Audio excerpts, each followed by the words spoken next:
क्या सच में पिंडदान करने से हमारे पितरों की आत्मा को शांति मिलती है? अगर कोई पिंडदान ना करे तो क्या होता है? और आखिर ये परंपरा कब और क्यों शुरू हुई? मैं तुम्हें समझाता हूं। आज हम जानेंगे पिंडदान का पूरा रहस्य, धर्म, विज्ञान और इसके पीछे छुपी सच्चाई। पिंडदान एक हिंदू धार्मिक क्रिया है जिसमें हम अपने पूर्वजों पितरों को तर्पण और भोजन अर्पित करते हैं। पिंड का अर्थ होता है चावल, तिल और जौ से बना हुआ गोल अंश, जिसे आत्मा के लिए प्रतीकात्मक शरीर माना जाता है। मान्यता है कि मृत्यु के बाद आत्मा को अगले लोक की यात्रा के लिए ऊर्जा और शांति चाहिए होती है, जो पिंडदान से मिलती है। पिंडदान क्यों किया जाता है? पितरों की आत्मा की शांति के लिए। जब कोई व्यक्ति मरता है तो उसकी आत्मा तुरंत मोक्ष नहीं पाती, कई बार वो प्रेत योनि में भटकती रहती है। पिंडदान करने से उसे शांति और मुक्ति मिलती है। बेटा, हिंदू धर्म के अनुसार हर इंसान पर 3 ऋण होते हैं। हाँ पिताजी, देवऋण, ऋषि ऋण और पितृऋण। बिल्कुल, पितृऋण से मुक्ति पाने के लिए हम पिंडदान करते हैं। पिंडदान करके हम अपने पितरों का ऋण चुकाते। पिताजी, जीवन में सुख शांति के लिए क्या करना चाहिए? बेटा, कहा जाता है कि अगर पितर नाराज हो जाएं तो जीवन में बाधाएं आने लगती हैं। तो हम क्या करें? पिंडदान करने से उनका आशीर्वाद मिलता है और घर में सुख समृद्धि आती है। जी पिताजी। बेटा, मोक्ष प्राप्ति में पिंडदान बहुत सहायक होता है। पिताजी, पिंडदान से आत्मा को कैसे मदद मिलती है? पिंडदान से आत्मा को अगले जन्म या मोक्ष की ओर बढ़ने में सहायता मिलती है। अच्छा, अब समझी। भारत में कुछ स्थान पिंडदान के लिए बहुत पवित्र हैं। कौन से स्थान गुरुजी? गया और हरिद्वार। गया में फल्गु नदी के किनारे पिंडदान होता है। हरिद्वार में गंगा नदी पर यह क्रिया की जाती है।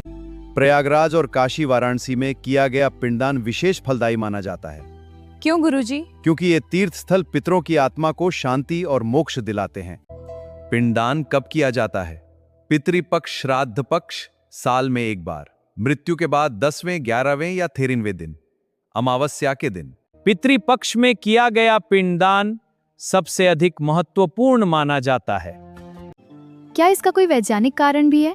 कुछ लोग इसे केवल आस्था मानते हैं, लेकिन इसके पीछे मनोवैज्ञानिक और सामाजिक कारण भी हैं। ओह, मुझे और बताइए।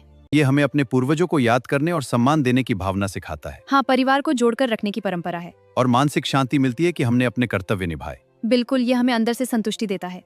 अगर पिंडदान न करे तो क्या होता है? धार्मिक मान्यताओं के अनुसार आत्मा भटक सकती है, पितृदोष लग सकता है, जीवन में बार बार समस्याएं आ सकती हैं। हालांकि ये पूरी तरह आस्था और विश्वास पर है। एक व्यक्ति ने अपने पिता का पिंडदान नहीं किया।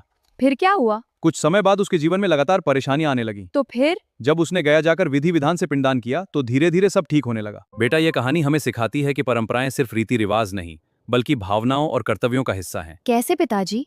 क्योंकि ये दिल से जुड़ी हैं और हमें जिम्मेदार बनाती हैं। समझ गई। पिंडदान केवल एक धार्मिक कर्म नहीं है, यह अपने पूर्वजों के प्रति सम्मान, कृतज्ञता और प्रेम का प्रतीक है।